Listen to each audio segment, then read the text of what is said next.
The Tax Relief Line is here to help you. Now, you have a knowledgeable, professional team of tax experts that are ready to negotiate with the IRS and fight for you to save you money. The Tax Relief Line's professionals have successfully negotiated thousands of cases, reducing and sometimes even eliminating the tax debt for their clients. It's very easy to get started. Simply call the number on your screen right now. You don't have to live in fear anymore. The call and the consultation are free. Are you on Medicaid and in need of bladder control and incontinence products? Then stay tuned for a free offer from Active Style. At Active Style, we understand your needs and offer convenient home delivery of incontinence products for children and adults. And they may be available at no cost to you if you're Medicaid eligible. Our products have a super absorbent core that locks away wetness to keep you dry. If you're on Medicaid, call now for your free sample.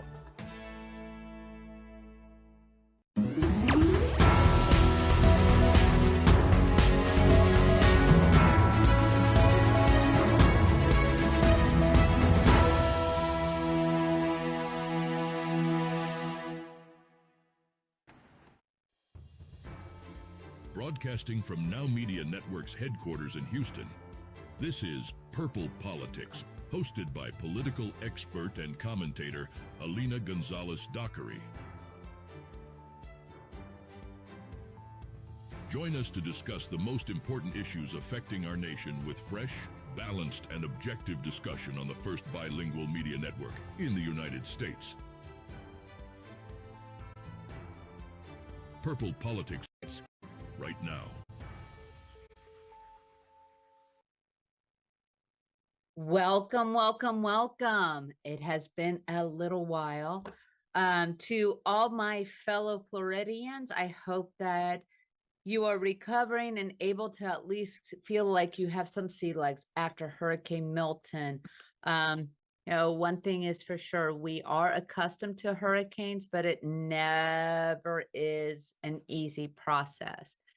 But let's go from Hurricane Milton to Trump and Harris. 18 days. That's it. 18 days until Election Day, November 5th. Early voting has begun in many states. Georgia's seeing huge numbers at the poll. So what are we looking at? We're down the stretch, and now we're going to be even seeing more of Trump and Harris. And for those of you who feel a little fatigued, let's just celebrate it. We're there. We're in the long stretch. So let's look at the contrasting strategies and policies of Trump and Harris. A second Trump presidency stands to radically remake world trade. During his first term, Trump utilized tariffs as a strategic tool for economic diplomacy, using them to negotiate new trade deals while maintaining a mostly intact global trading system. However, a potential second term could see a radical shift, with tariffs becoming more of an end in themselves rather than merely a negotiating tactic. Estimates suggest that tariffs could reach levels not seen since the 1930s. We're talking Great Depression times, leading to increased prices for U.S. consumers and businesses as they adjust to these new costs on imports. The implications of Trump's proposed tariffs are uncertain.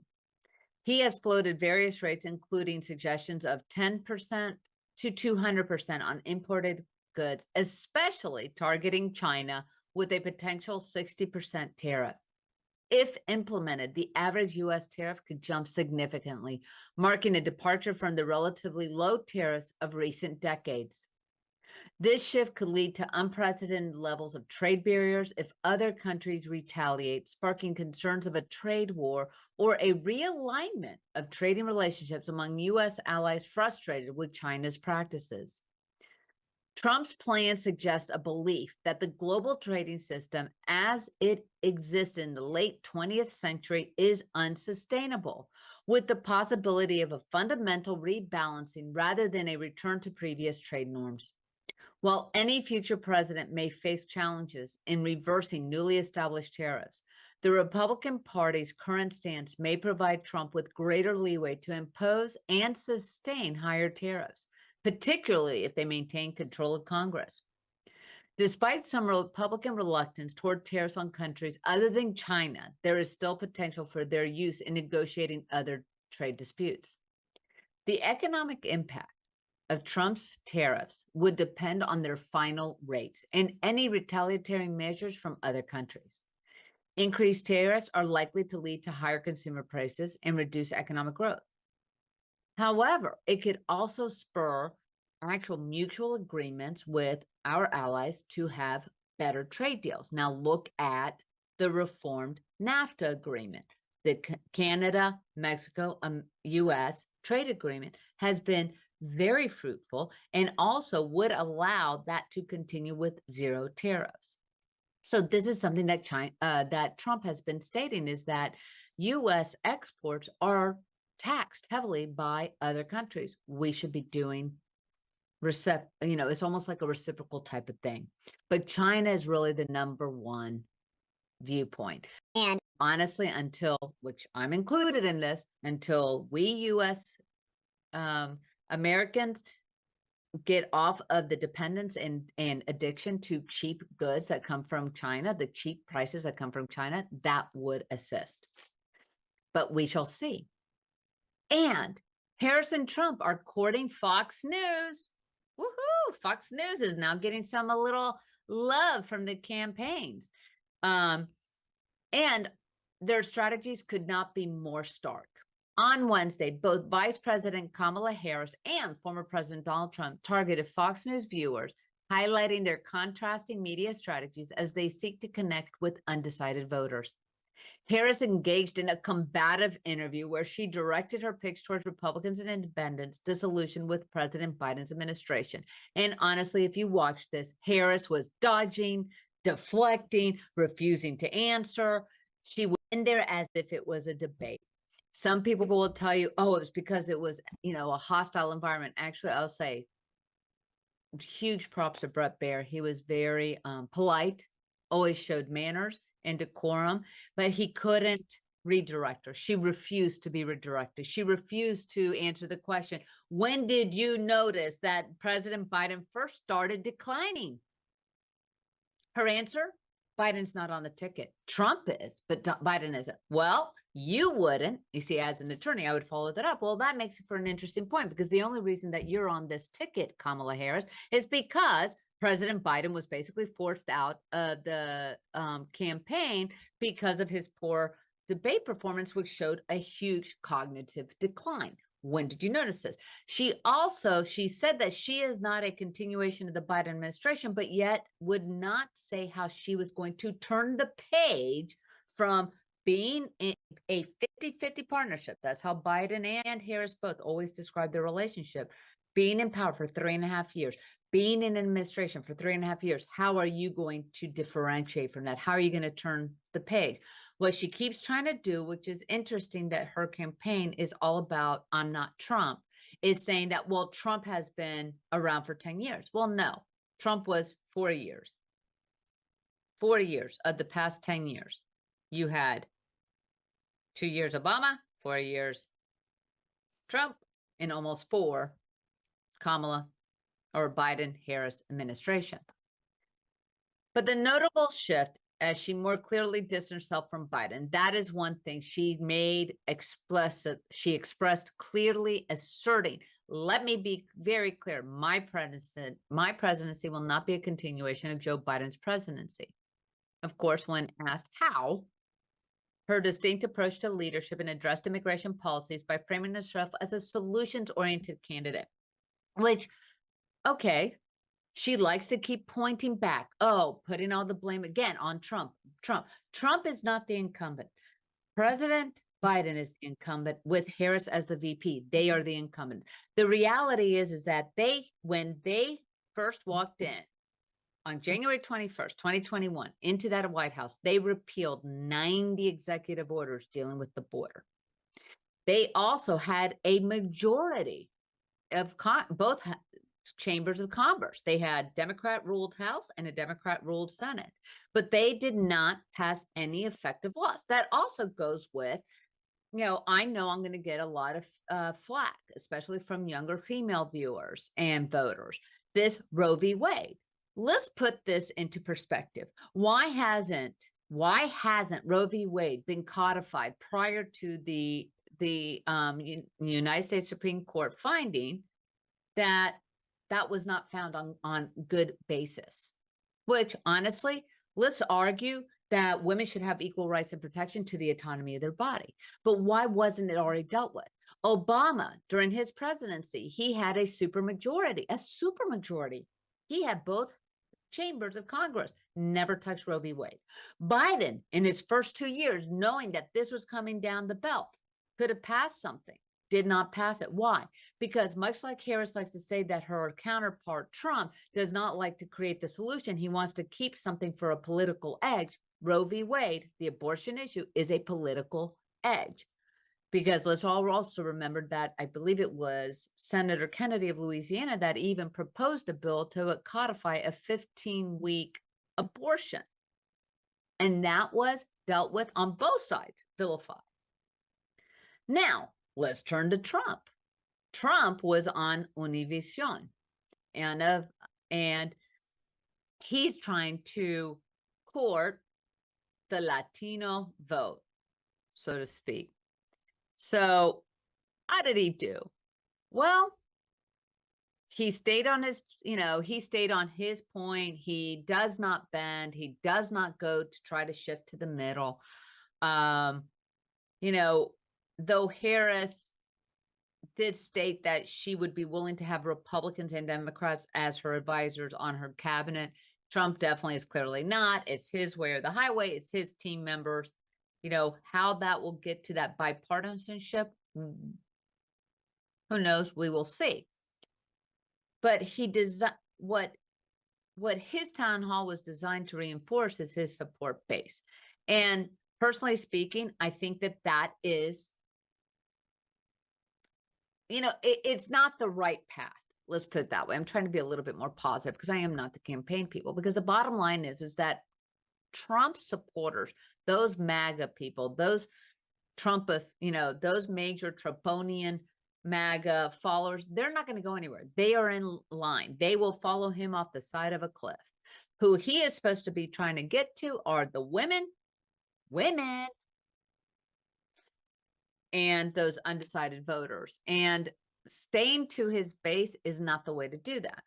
How he is capable of doing that, who knows? One of the things that really is a turnoff is how he is framing the issues with our borders, the influx of illegal migration, the influx of undocumented aliens, the influx of people that have not been vetted properly. Even President Bill Clinton out, campaigning for Harris and smaller things. He even said that a lot of these immigrants that are coming in should be vetted better because then we would stop the 10,000 plus convicted murderers from other countries. Perhaps we would have been able to prevent some of the horrible crimes that even Harris stated that her heart goes out to those families. At least now she's acknowledging them.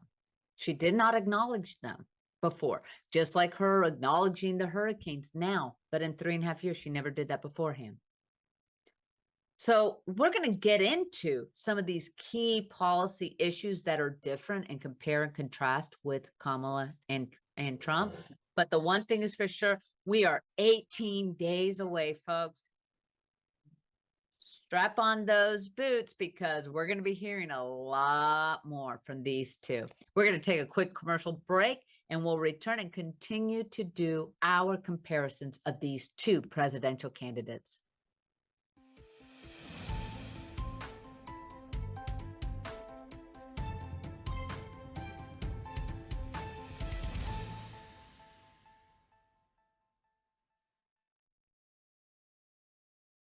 If you turned 65 recently like me, it's important you find a Medicare Advantage plan that gives you the coverage you're looking for. But finding one can be difficult.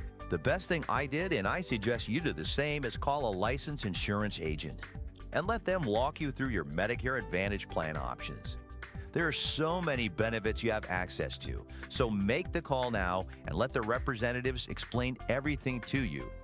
Our licensed insurance agents can offer you a variety of Medicare Advantage plans. Plus, the call is free, the information is free, and there's no obligation to enroll. We're here to make it easy for you to select a Medicare Advantage plan that may work for your needs. Finding a Medicare Advantage plan can be easy if you do what I did. Make a quick call right now to learn more. Thank you. Call 800-749-7781. That's 800-749-7781. Call now.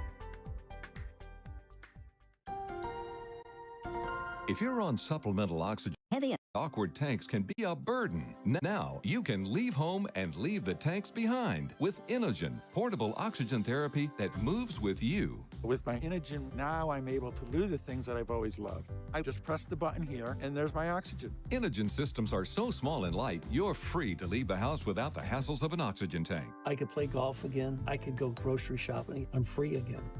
With the Inogen, I can handle my own oxygen. I can carry my own oxygen. I go anywhere with this. Look how small it is. And right now, you can try an Inogen portable oxygen system for 30 days risk-free. Call us right now. If you qualify, we'll send you an Inogen system to use for 30 days risk-free. Your insurance may even cover your new Inogen system.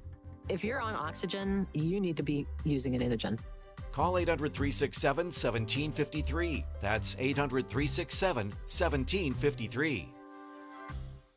Are you nearly maxed out on your credit cards? It doesn't matter if you're using your credit cards for fun or to survive. At the end of the month, your statements come in, and you can either pay them or you can't. If you can't, late fees and interest rates get tacked on. And now you're struggling just to make the minimum payment due. Do you feel trapped? Am I talking to you? Good, because I personally researched some companies that can help you. They may be able to reduce your credit card balances by 50% and stop the late fees. If you qualify, please call our special debt hotline number right now for a complimentary free 5-minute consultation. Deal with your credit card problem now before it gets much worse and put more money back in your pocket. Trust me, I've been there too. Call right now.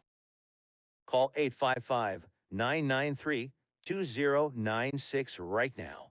That's 855-993-2096.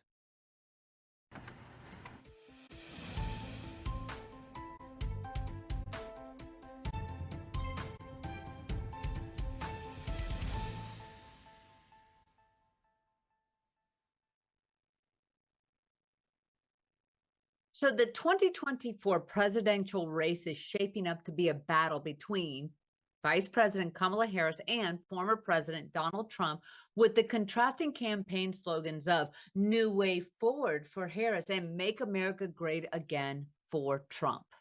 As the election approaches, both of these candidates are facing criticism regarding the clarity of their policies and allegations of inconsistency on key voter issues.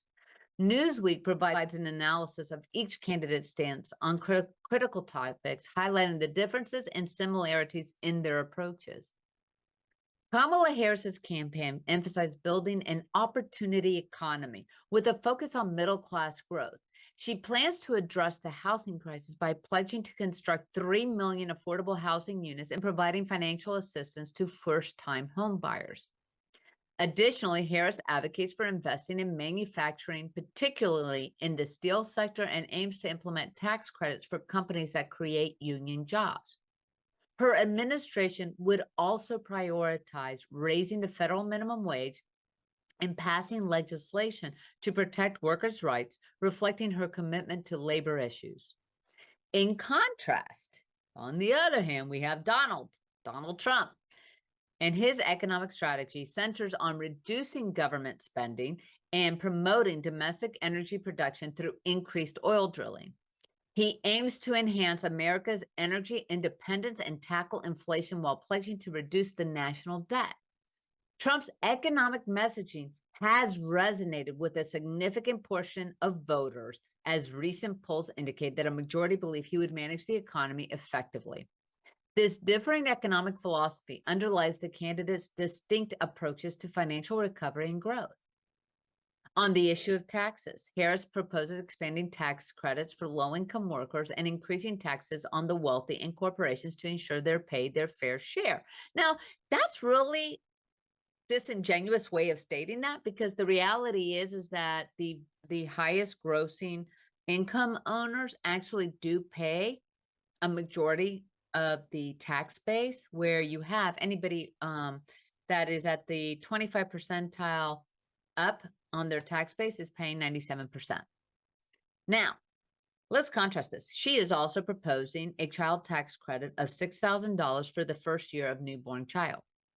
Now, the Trump-Vance ticket is proposing a $5,000 tax credit for children under the age of, up until the age of 18. So every year, and no matter if the child is raised by the parent or by grandparents or other relatives. Trump has signaled intentions to reduce corporate taxes and implement the tariffs that we discussed in our first portion of this show, and to protect American jobs. Both candidates have addressed the need to eliminate taxes on tips for service industry workers, but polling indicates that the voters slightly favored Trump's tax policy over Harris's. When it comes to crime, Harris aims to implement stricter gun control measures while advocating for police funding and training, which is a flip from her 2019 stance of defund the police, and also her promotion of no cash bail, and also helping to fundraise for the bail of people who were arrested due to the looting and rioting of the George Floyd 2020 episodes. Trump, also emphasizing support for law enforcement, aligns himself with the Second Amendment rights. Their differing approaches reflect broader national debates on control of guns and police funding.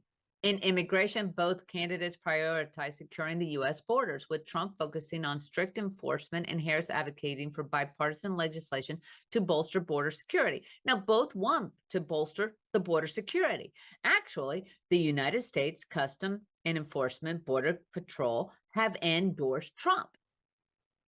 Despite what Kamala Harris says that, oh, that bill that supposedly, that allegedly Trump had a lot to do with killing it, and it's probably more true than false.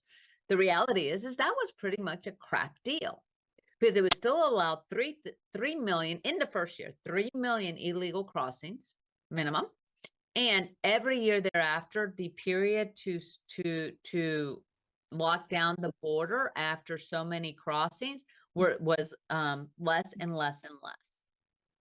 So it was not really an aid. It also still doesn't deal with the fact that that bill did not deal with the fact that how are you going to support these people, because they are being supported at a great number of dollars, U.S. tax dollars, going to pay $4,000 for, and they get food stamps, they get free housing, and we're seeing the calamitous problems that this is controlling. And on top of that, people don't trust Harris on this issue because she is in effect been placed in control and in charge of the border. And also, in Biden and Harris's administration, in their first few days of being sworn in, they went ahead and crossed out and voided 90 executive orders, to include the Stay in Mexico executive order that Trump initiated. And contrast to Obama's administration, or even Clinton's administration, where under Obama's administration, we had the largest number of deportations, and his own border czar, his own person that was in charge of the border, even said that if you had 1,000 illegal crossings in a day, that was one too many. Like 1,000 was bad, and they try to clamp it down. Something has to be done, because the reality is you cannot have a sovereign nation that is secure without border security. So how they do it is where they differ. She is blaming Trump for the failed bad policy, but yet they could have done something in the first 2 years if this really was an issue, instead of open the border, which she was promoting in 2019. She also keeps saying, I will follow the federal law.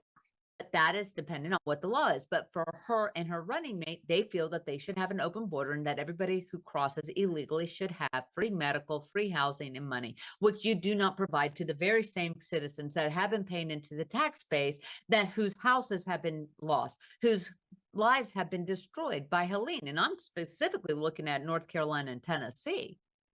Let's not even talk about Florida. So now the Republicans are rushing to bolster Trump's ground game. And this is interesting. So the Republicans who used to always do this traditional, oh, people run, go vote on the day of, we don't harvest votes, things like that. Well, finally, people are getting the message that they need to take a play, whether you agree with it or not. This is the playbook. Why not use the playbook or learn from the Democrats? Because the Democrats have been instrumental on being able to get people to the polls, register them as Democrats, whatever. And what we have been seeing is, first time I think they said in 30 plus years, an increase of people registering as Republicans over Democrats. So as this 2024 presidential election nears in 18 days, Republicans in swing states are ramping up their ground efforts, driven by concerns over former President Donald Trump's unconventional campaign strategy. So what they have done is he's outsourcing, just like the Democrats have done for over a decade, if not more. It's outsourcing. So what we have is the turning point action, so that the GOP operatives are on the ground, knocking on doors, getting people to vote, getting the thing, and they're being paid for it. So rather than do the grassroots efforts internally of knocking on the doors, they are using a super PAC like Elon Musk. America PAC has been actively involved in the GOP's voter outreach initiatives, even increasing pay for door knockers significantly, the $30 per knock, or per door, I should say. Reports of disorganization and lack of effective outreach have emerged, causing concern among Republican donors and operatives. Trump's focus on election integrity over voter turnout operations has drawn scrutiny as well, with some party members questioning the decision to prioritize this aspect as, basically get out and vote. But Elon Musk, now you got to remember, he pledged, was it $45 million per month towards getting out the vote? This is his PAC. This is his mission. This is his purpose of it, is to get people out there, get them registered, get those votes in, get them to mail in their ballots or go early, because that is also a big shift. Everybody, if you take a page out of DeSantis's reelection as governor, he went out there and he said, vote early, get those votes in, don't wait till the day of.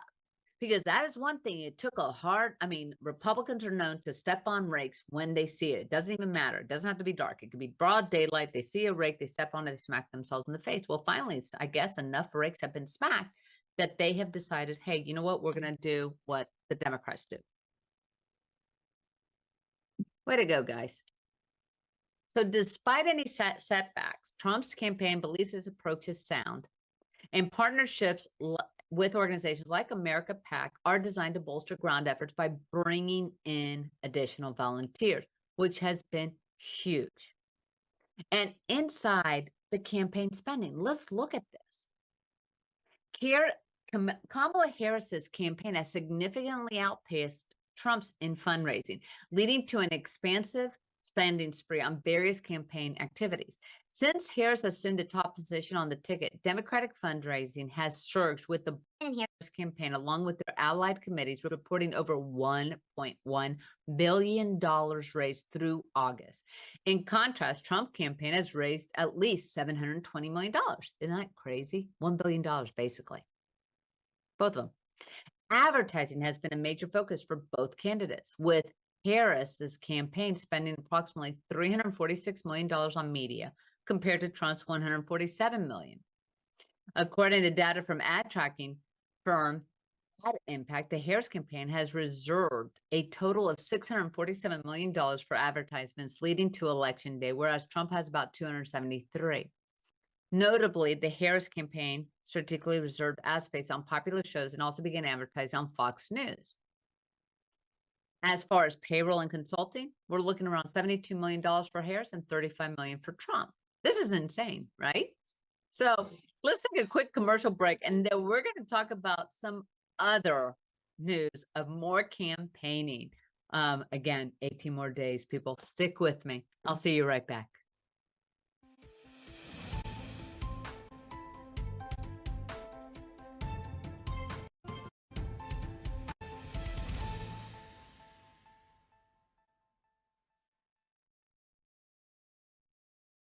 If you turned 65 recently like me, it's important you find a Medicare Advantage plan that gives you the coverage you're looking for. But finding one can be difficult. The best thing I did, and I suggest you do the same, is call a licensed insurance agent and let them walk you through your Medicare Advantage plan options.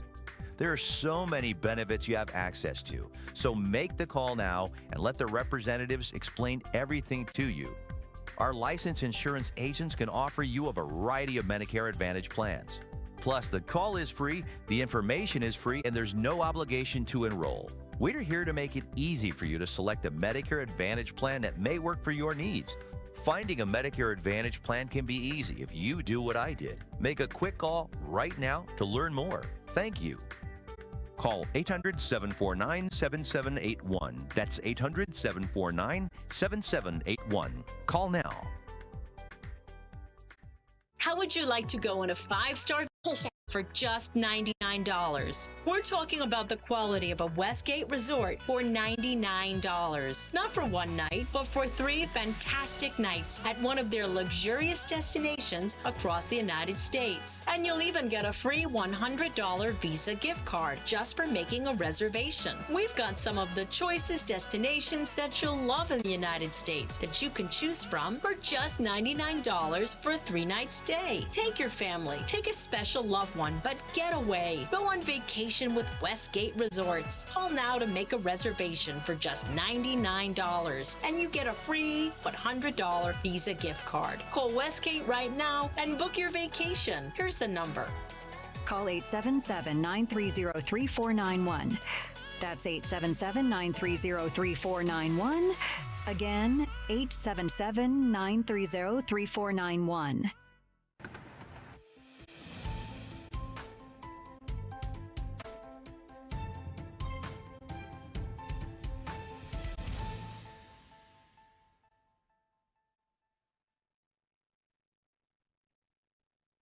So let's get into some more.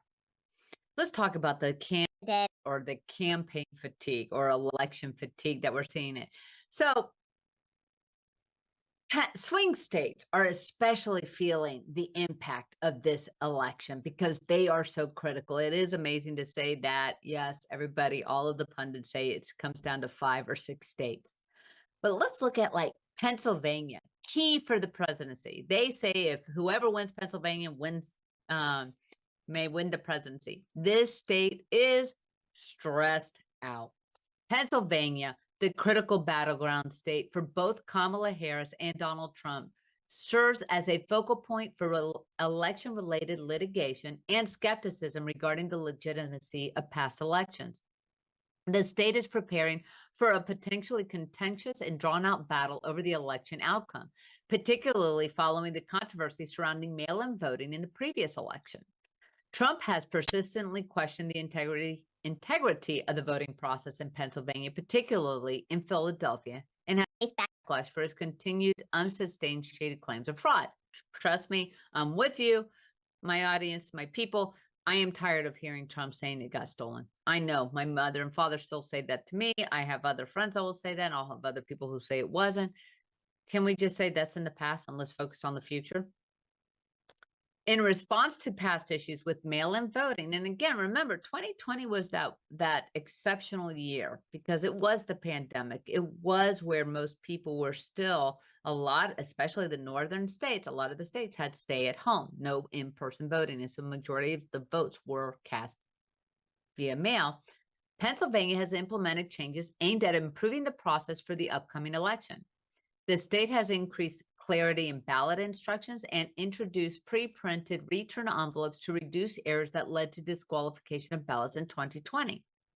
However, disparities in how counties manage mail-in ballots have raised concerns about confusion and fairness. Legal battles regarding notification of ballot errors and consistency in county policies continue, with the state Supreme Court weighing in on these matters. Both parties are mobilizing extensive resources to ensure their positions are protected during the election, with Harris's campaign deploying a significant number of volunteers and legal support. The Republican Party has similarly mobilized, partnering with grassroots activists to monitor the election process closely.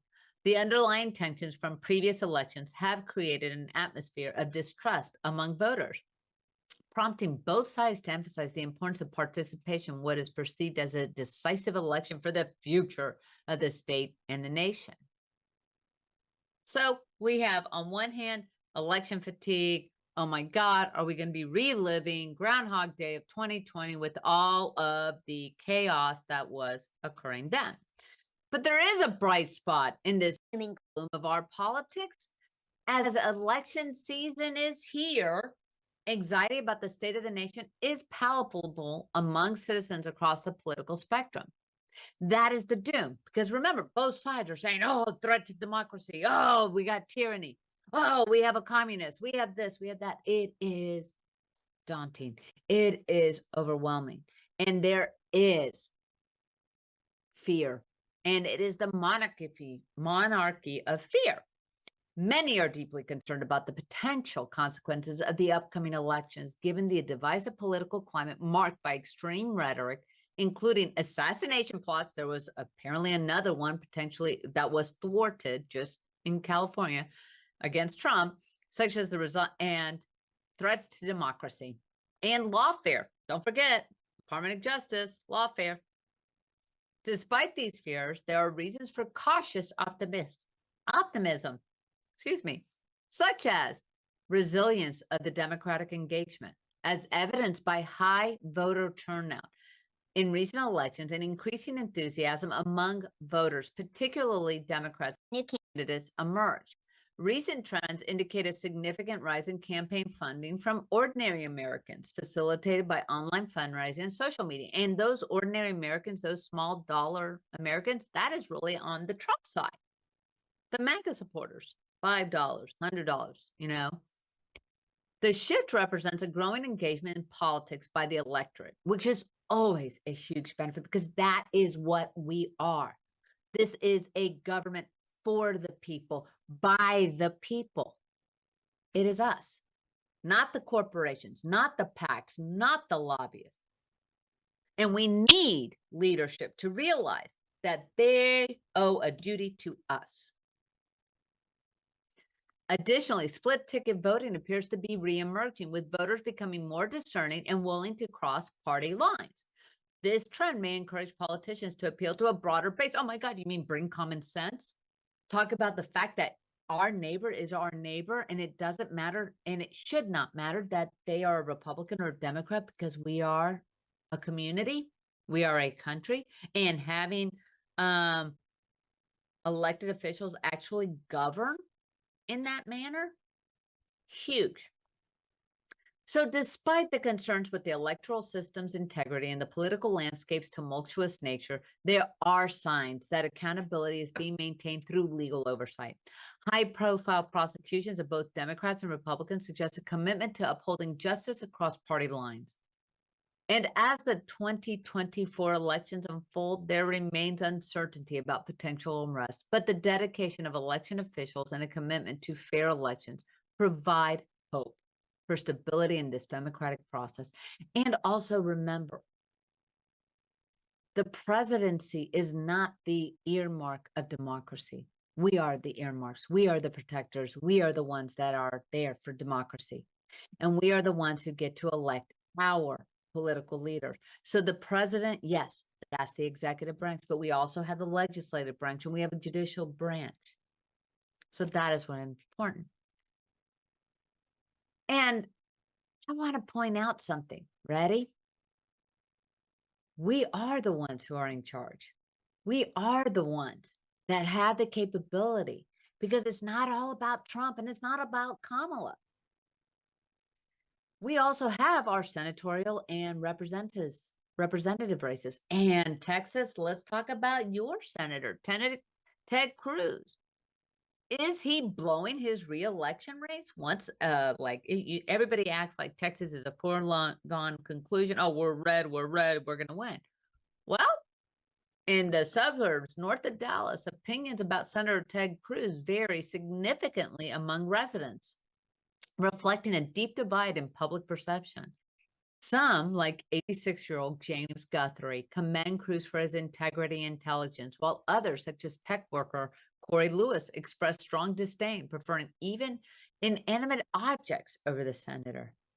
As Cruz faces a competitive re-election campaign, he is working to reshape his image from one of unlikability to that of a substantive statesman, especially as he contends with a well-funded challenge from Democrat Colin Allred, a former NFL player and civil rights attorney.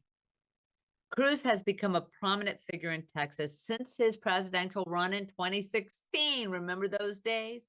Garnering both admiration for his conservative principles and criticism for past actions, such as his controversial trip to Cancun during a state crisis. Though, yes, it was those ice freezes, people were there, he didn't control electricity, but I can see where that comes from. In Congress, Cruz is often regarded as a polarizing, but you know what? If Cancun was bad, because though he is a U.S. senator and does not have specific control over the electrical grids of Texas, he can't provide any immediate assistance because that was a state. Like DeSantis, our governor, is in charge of our emergency management here in Florida, making sure things are either preemptively or after effect done. So is Governor Abbott.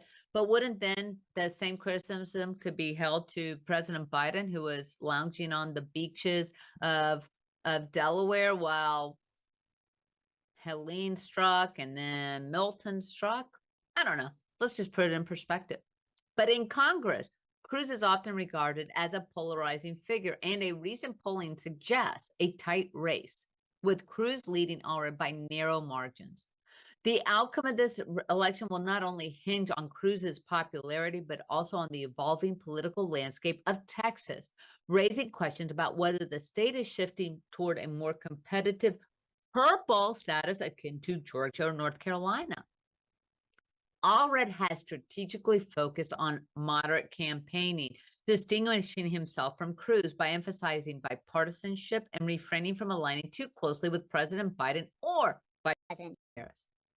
This approach contrasts sharply with former Congressman Beto O'Rourke's high-profile campaign 6 years ago, which energized Democrats but ultimately fell short. Beto is too progressive. He is extreme progressive. Allred's subdued style includes targeting smaller audience and leveraging substantial fundraising efforts to promote his centrist image, while Cruz has maintained a more traditional high-energy campaign style, often using humor to engage his supporters, which, okay, I was not a Cruz fan in 2016, but I also didn't really know him in 2016 until, again, he was running for president or the Republican ticket. The man is extremely intelligent. He actually is funny. Is he super conservative? Yes. Is he like Tea Party Freedom Caucus conservative? Yes. Do I feel like a moderate, someone who realizes there's something more to be done, that the greater good of the United States would be handled by someone who is willing to cross party lines and work with independents as well? Yes. Do I wish we had another Senator Manchin? Absolutely.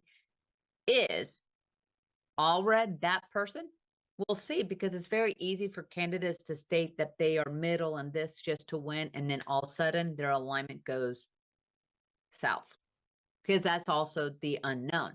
Because even though Allred is trying to say he's a moderate, he is this, and he's not aligning with Kamala, the bigger issue is, will he just be told by the Democratic Party and those in power, you vote our way or you're out, because that is how they work. So we are going to take a quick commercial break. We're going to talk about more things elections. Let's just have some fun with it. 18 days, people. We'll see you right back.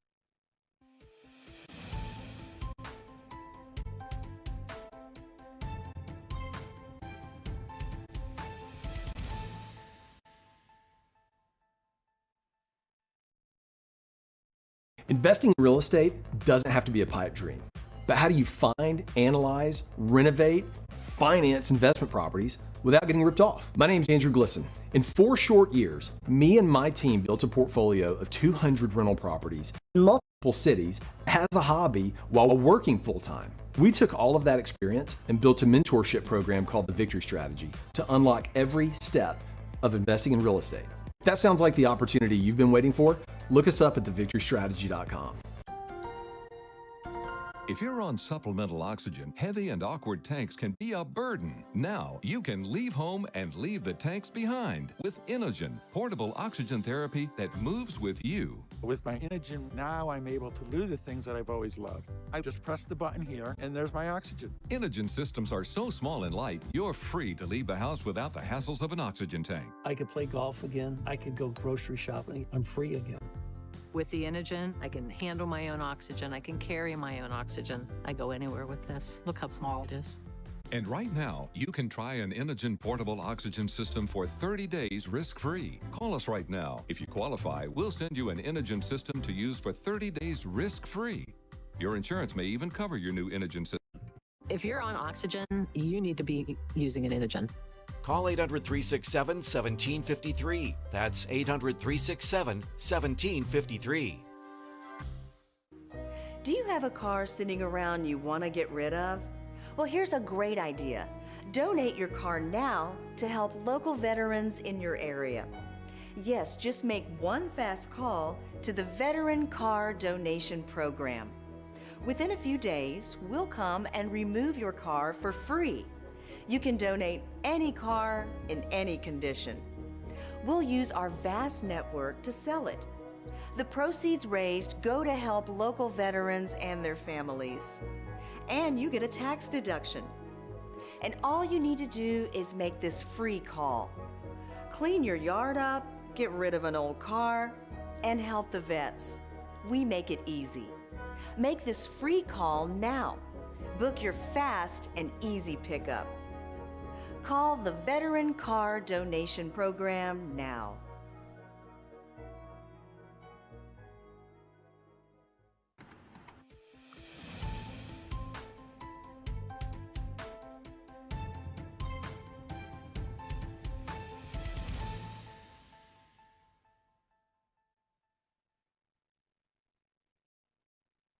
Flip-flops and policy shifts. Let's look where our presidential candidates have done the flip-flop. 5 issues where Kamala Harris flip-flopped. So Vice President Kamala Harris has notably shifted her political positions since her tenure as California Senator and her second presidential campaign, although she maintains that her core values remain unchanged. Critics, including former President Donald Trump, argued that her changes indicate a lack of trustworthiness regarding her election promises. Some key issues that illustrate this shift include her involving stances on healthcare, energy policies, climate initiatives, immigration, and vehicle emissions. So initially, Harris supported Medicare for all. She was on the attack, people, because remember, she was as progressive comes. She was more progressive than Bernie Sanders, who's the king of progressiveness, apparently.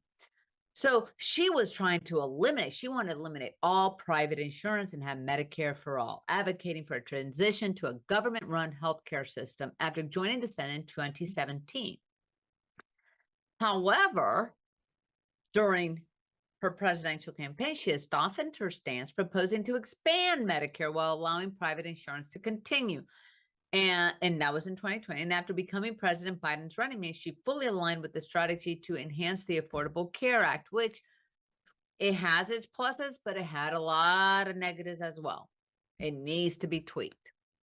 On the topic of fracking, where Harris continues despite the fact that she went and got busted, that literally was her Facebook, on the friendly interview about her flip-flop. Harris's views have dramatically changed. while she backed a total ban on fracking during the 2020 primaries for the Democratic ticket, which has been seen on the debate stages, has been thrown in her face time and time again. She continues to deny that she ever wanted a ban of fracking because, hello, Pennsylvania, that's a coal state. She later adopted a more centrist stance. Again, here's the, I mean, let's contrast, big contrast between Kamala and Trump. Trump, he is Trump. He is sticking with his base. He is sticking with his thing regardless. You know, he's like, if you like my policies, if you believe in the policies, if you want the change that we want, and we want to make America great, you're going to love me regardless. He doesn't change on that. This was something like, let's talk about Mitt Romney when he ran for president against Obama.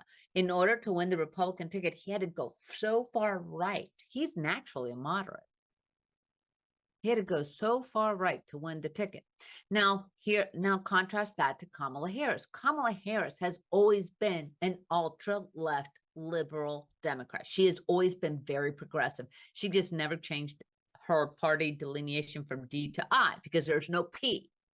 Because if there was a P, then you see AOC, the squad, and such on that.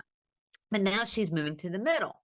So just like we stated in the last segment with Allred is, what happens if you move to the middle? You're trying to get the independents. You're trying to get the disenfranchised Republicans. You're trying to appeal to the Democrats that are like Manchin. The Democrats going, well, what happened here? We used to be a party of reasonableness. And then we'll then swing that pendulum back again to the progressive side. Because I can tell you, the Democratic Party of today is not the Democratic Party of the baby boomers era or even Gen Xers. Like, hey, Gen Xers, stand up. It's time to be counted, baby. But the Republican Party is not the Ronald Reagan Republican Party either. It has changed. But she is trying to pull the centrist strings and saying that she will follow the federal law. And so now she's all about fracking. She is also distancing herself from not only the idea of banning fracking altogether, but arguing that a clean energy economy can thrive without such prohibition. Because let's face it, with all the regulations we have on our energy, we do have clean energy ability. Harris's alignment with progressive initiatives such as the Green New Deal has also softened. While she co-sponsored the legislation aimed at eliminating fossil fuel reliance within a decade, which would never happen, by the way. Your electrical grids are dependent on fossil fuels. You plugging in your little electric vehicle is dependent on fossil fuels. Just remember that. Her current campaign has stated a lack of support for the Green New Deal. Similarly, her views on immigration have shifted from initially supporting the decriminalization of border crossings to endorsing a more stringent bipartisan immigration deal.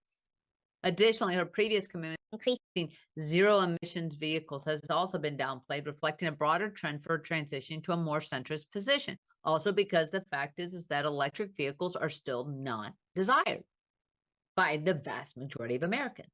And if I recall correctly, we were supposed to have freedoms in this country. Now, let's go on the other side to DJT, Donald Trump. Woo-woo, flip-flops. Let's look at his flip-flops. In recent weeks, former President Trump has announced several new policy positions that shift from his original stance during the 2016 campaign.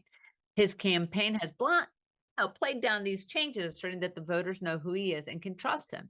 Or, I would have said, like, maybe he learned and he has evolved a little bit since his first tenure as president.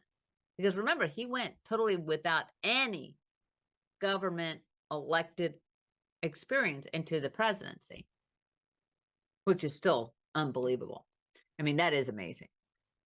So they're trying to assert that he's just the same guy. They're also attempting to label Kamala Harris as the real flip-flop for pointing to her changes that we have stated as evidence. The shifts in Trump's views span various issues, including abortion, tax policy, marijuana legalization, healthcare, and social media regulation.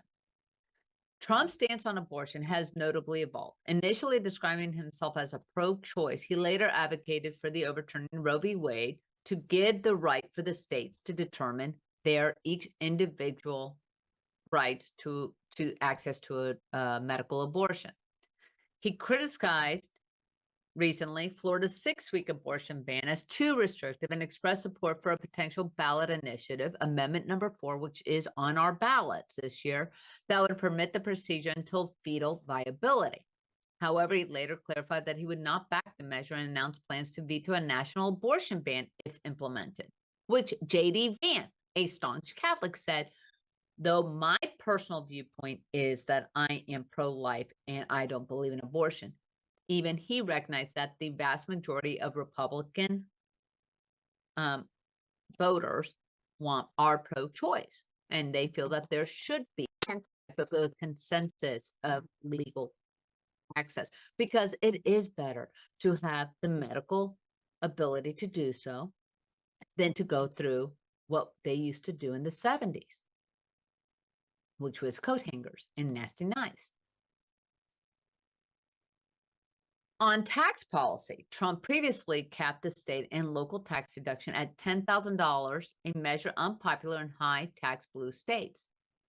Recently, he announced his intent to reinstate the deduction, saying he would get SALT back. And honestly, it's like, okay, so you got California. If you look at California's tax structure, you have federal taxes, you have state taxes, and you potentially have county taxes. That's like 50%. So having the state and local taxes that you pay into, even Pennsylvania, state and local taxes, as a deduction, it would reduce the amount individuals, but who is that really hurting?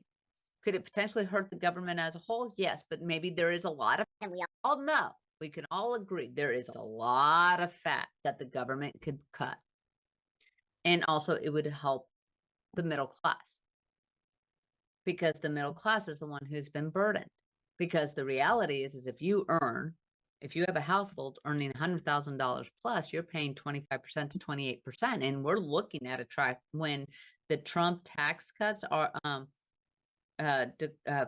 terminate naturally at the end of 2025. We're all going from 25% to 28% or whatever with the percentage jump. Now, in terms of the marijuana policy, which like here we're having an amendment again in Florida, Amendment 3 is about legalizing marijuana. Trump has shifted from a cautious stance on recreational use to expressing support for a ballot initiative in Florida that would legalize adult cannabis use. These changes demonstrate a broader trend of moving towards more centrist positions as he campaigns for the 2024 election. Also, is a shift to be able to inure himself to the younger generation. Because, again, remember, when it comes to the demographic of young adults, 18 to 30, the vast majority of female voters in that age group are voting for Harris, and they say their number one issue is the right to access to an abortion. It's not the right to have an abortion. It's just to have that choice and have medical access. And the males are more for Trump. One of the things, though, for these Gen Zers is the access, and millennials, is the access to legalized pot. Let us all smoke pot on the streets. You got some states that already have that. Regarding healthcare, Trump initially campaigned on repealing the Affordable Care Act while promising to protect individuals with pre-existing conditions. One of the greatest things about the ACA was that you could not decline, which that used to be a factor. You could not decline or refuse coverage over an individual because of their previous health care conditions. After attempts to repeal the ACA failed, he shifted his focus, which, okay, learning. I couldn't get it done in my first 4 years. I only got 4 years this term. Oh, yeah, and that's another reminder. Hello, people. We're not going to be stuck with Trump forever. It's 4 years if he wins. Kamala, she'll have 4 years and then maybe run again in 2028 for another 4. This isn't going to be a tyranny. Okay, can we just stop the BS on that? We would never allow that, and our Constitution doesn't allow it. Now he is changing his position to say that we need to look and see how we can better improve access to medical care. Also, on the Chinese-owned TikTok app, initially advocating for a ban during his presidency. You know what? He's all for it. And also because he's doing very well, and he has a lot of influencers that are doing well. You know what? This has been so much fun. I am so glad that I got to come back. It's sweater weather, believe it or not, in Florida, where You guys can laugh. We were actually in 60, so we got to put a little bit of weather, but I will say this. Smell the flowers, smell the, enjoy the autumn or whatever you want to say. We are 18 days away. 18 days. And it's going to get entertaining, but it also is serious because the reality is those people that already made up their minds, they made up their minds. They're not going to shift it. There's a small percentage that are probably still the undecided. The one thing, whether you are an R, whether you're a D, whether you're a progressive, whether you're a MAGA, whether you're an independent, a non-party affiliated, whether you're Green Party or whatever, libertarian, we are all one nation. We are all one community. We are neighbors. We are family. We are friends. It's okay to disagree on politics and still love each other and be friends. So while we get into the craziness, and it's going to continue, we've already been on the crazy train. It's just going to get more loco as it continues. Let's remember that. We are the United States of America. We are the people. We are the grace. I bid you all a great good night and a wonderful autumn weekend. This has been a Now Media Networks feature presentation. All rights reserved.